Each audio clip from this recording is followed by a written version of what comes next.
You have to figure it out. Maybe you should make appropriate entries in your books of account so that you will debit the asset account, debit works of art, and so on, and credit your capital account. So you have to bring that in because you must have a proper record of it. Maybe what you should do is take a video of everything in the house, or put labels on every item. That behind every painting you put a label, bought in such and such year for approximately this much, or received as a gift, or whatever it may be. Now, even at Diwali time, we exchange gifts, we give gifts to people, we receive gifts, and sometimes we receive works of art. There also, you know that the provision under Section 56 of the Income Tax Act is that if you receive gifts of more than 50,000 rupees in a year, then that gets treated as income in the hands of the recipient. Now, even when you receive mithai actually at Diwali time and dry fruit, if the cost is more than 50,000 rupees, you're supposed to pay income tax on that. We all don't know that, but this is a requirement of law. However, at least for those things which are of an enduring nature, the mithai you can consume, but the pieces, the works of art or gifts like that, we quite often get, say, a glass piece, a glass figurine, and you have to keep that. So you must keep a record of all of these. You may not consider something to be a work of art because beauty lies in the eyes of the beholder. But the Income Tax Department will definitely see that as a work of art because he has a further vision of the money behind that. So one will have. So this, in fact, will entail a great deal more paperwork than even there has already been so far. Please be careful. Even companies will have to keep these records, and at least for sure individuals and firms must do that. Now, the Finance Minister has talked about black money, and he says that a bill will be introduced in Parliament to achieve the objective of curbing black money. But the emphasis of the Finance Minister, and even in fact of the Revenue Secretary and the Finance Secretary in the newspapers yesterday and today, has been on black money that is overseas. What do they say? They say inadequate disclosure or evasion related to foreign assets will result in imprisonment of up to 10 years and or penalty may also be levied at 300% of the tax due. That is already in the Income Tax Act, because today if there is a concealment of income, then the penalty under Section 271(1)(c) can be 300% of the tax. So that is already there. But today it's a discretion on the part of the ITU. He can charge 100% penalty or 300% penalty. Now they seem to want to make it mandatory that there should be 300% that is charged. And such an offence will be a non-compoundable offence. For non-filing of returns or filing of returns with inadequate disclosure of foreign assets, there can be rigorous imprisonment up to 7 years. And the offender will not be permitted to approach the Settlement Commission. Then they go on to say that who will be liable for the penalty in prosecution. There can be individuals, banks, entities, and financial institutions. When they talk about banks, then it may not be the bank which is actually concealing the ownership of the asset, because it may be an individual who has that black money. But they will want to even attack the banks, as they have in fact already carried out a survey or search and seizure on HSBC. So anyone who is abetting a black money transaction or black money concealment will be can be the subject matter of penalty. So when your friend discusses with you and says, I have some money outside India, or I want to keep some money outside India, you might be treated as an abettor. So you have to just stop all this kind of discussion, no social conversation. If you want, you can talk about black money in India, you won't be an abettor, but if you talk about black money outside, you will be. So do be careful, because these are very wide provisions and they can be used or misused as time goes on. There are other points. The date of opening of a foreign account will have to be mandatorily required to be specified. And now they've said that there will be a one-time compliance opportunity. They said it's not going to be an amnesty scheme or a voluntary disclosure scheme, but a one-time compliance opportunity. However, even the interview with the Revenue Secretary seems to indicate that while you may comply, according to him, there will still be a penalty at that stage of 300%, although there will not be a prosecution. Now, if a person is going to have to pay, say, 34% tax, and then penalty of 102%, that is 3 times 34, then he'll be paying out 136% of the value of the asset. So many people are going to be deterred. It's only when the government gets information from them that they will have no choice but to disclose it. But this kind of scheme, which imposes such high taxes, will actually be very difficult for the government to reach out to large numbers of people. So many people have, in fact, discussed with me. They've told me that they've got assets outside India. They want to be able to disclose it, but there was no way in which to do it easily and cleanly. Because if they were to make a declaration, the income tax department might already start penalties and levy penalties, start prosecutions, apart from the tax and the interest. Now, there was a case of one person who actually disclosed an amount that he had in 97, 98. This was a strange case, but I'll tell you because, as they say, truth truly is stranger than fiction. This man is a diamond merchant, and he went to his office, or he went to the market one day, and he met someone whose name is just exactly the same as his. Suppose his name is Ashok Shah, for example. It's not Ashok Shah, but suppose it's Ashok Shah.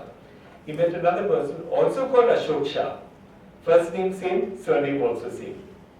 And that one said, I got a notice from the income tax department about an account outside India, but I actually don't have any account outside India with HSBC. Now this man actually did have an account. So before he could get a notice from the income tax department, he himself went and declared. That same day, the moment he got the information, he went and declared. He said, I've got 1.5 crores or whatever figure. And he spoke to the officer. He said, I'm declaring this voluntarily. He came and discussed with me on that same day. And he said, I'm prepared to pay the tax. So the officer appreciated that this man's coming forward voluntarily and so on. Now, about 2.5 years have passed since that time. The assessment has not yet been completed, but will be completed any time now. Tax has been levied. Interest has been levied from 97, 98 up to now, which is already much more than the amount of the tax. And the officer says, I have no choice but to initiate penalty proceedings. We will fight against that because we will say that a penalty is when you find concealment. Here the person is voluntarily declared, so there ought not to be any penalty at all. But that will be an issue, so one will have to go forward with this. Now, the person has paid the tax, he's paid the interest, which is much more than the tax, he's already spent 2.5 years, we don't know how many more years of his life will have to go in that. So these are very difficult situations, and with this kind of difficulty in paying taxes, I think we will go down to 190th on the list of 189. So let's see how this actually comes about and how they will attend to the problem of black money in India also. In fact, if they only have a scheme for black money outside without too much penalty in that one-time compliance opportunity, maybe people who have black money here will transfer it out and bring it back in order to take advantage of the scheme if the scheme is reasonable.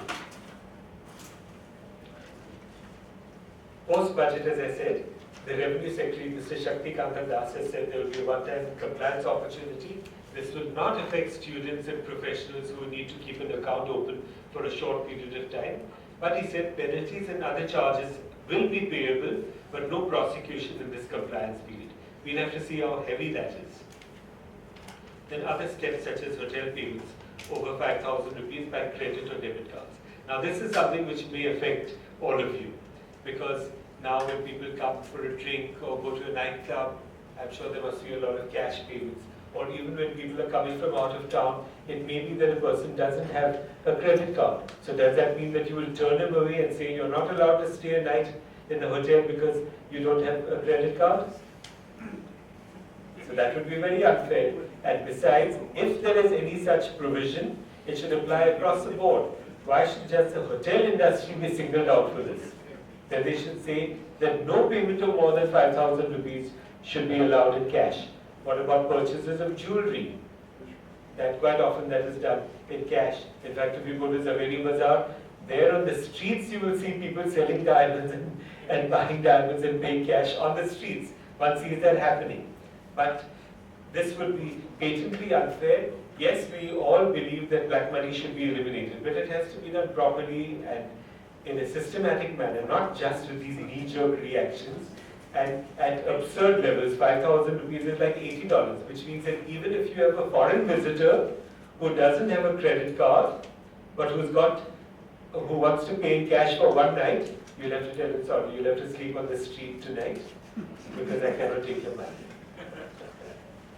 They'll have to go to lodges. Yes. Or you'll have to give them a discount to 4,999. They have said also that the Prevention of Money Laundering Act will be amended to again cover these overseas black money.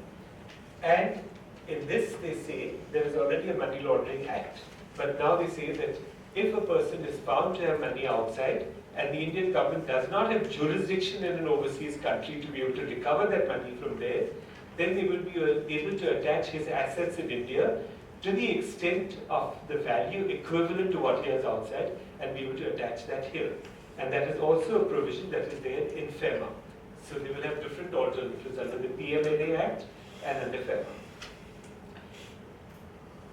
There is already a law providing for Benami transactions, namely the Benami Transactions Prohibition Act. But they want to come out with a new one. In this also they will say that Benami property can be confiscated. Actually in the cities nowadays we don't really find Benami transactions in property. If people have cash, they usually will take it to use it to acquire a tenancy right, which also doesn't happen much anymore. But this used to happen really more after independence, when landlords, zamindars had huge lands and they would give it to their employees or transfer it to their employees' names, who would hold it Benami. But anyway, this is one other law that they do want to amend. Section 269 SS and Section 269 T are important provisions of the Income Tax Act. These have already been there since many, many years. Since before 1989, in fact, and then they were amended in 89. This provision says, 269 SS says, that if you give a loan to anyone in cash of more than 20,000 rupees, then the borrower or the person who has received that loan or advance has to pay a penalty of 100% of the amount which he has received. So for instance, if you need to go to a hospital and you need cash, if you don't have a credit card for instance, luckily hospitals take credit cards now, but if you take a loan in cash from your neighbor of say 30,000 rupees, then you have to pay a penalty of 30,000 rupees.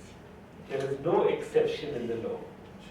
And if the next morning you draw money out from your bank account and pay back your neighbor in cash to the extent of 30,000 rupees, more than 20,000, then again you have to pay a penalty under Section 269T.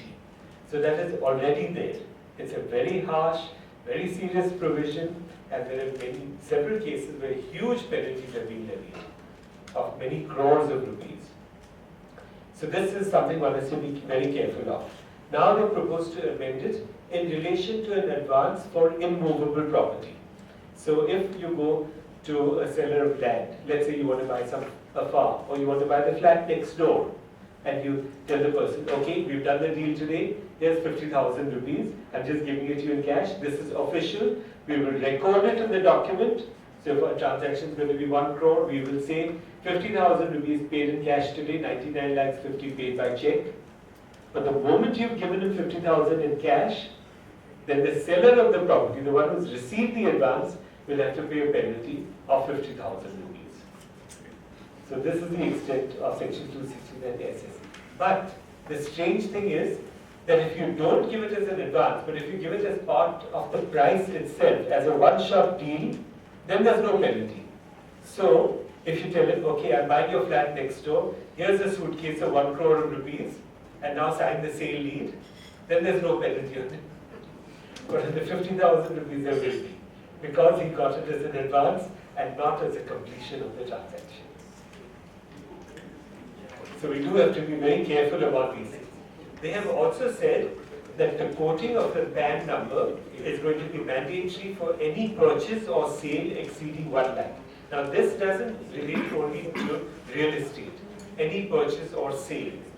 So if it says, so this could mean jewelry, it could mean a car, for instance, a used car that you're buying, or any other item like that, or a work of art. You go to Jamdila Gallery, they don't have credit card facilities. The painters come there from all parts of India, and if there's a painting for more than ₹1 lakh, that sometimes there are, you pay him in cash. You're supposed to mention your PAN number, and he's supposed to mention his PAN number. So you must carry your PAN card at all times. As I said, FEMA will also be amended to provide for seizure of Indian assets equivalent to foreign exchange assets outside India. Then there's going to be a gold monetization scheme. There appear to be two types of schemes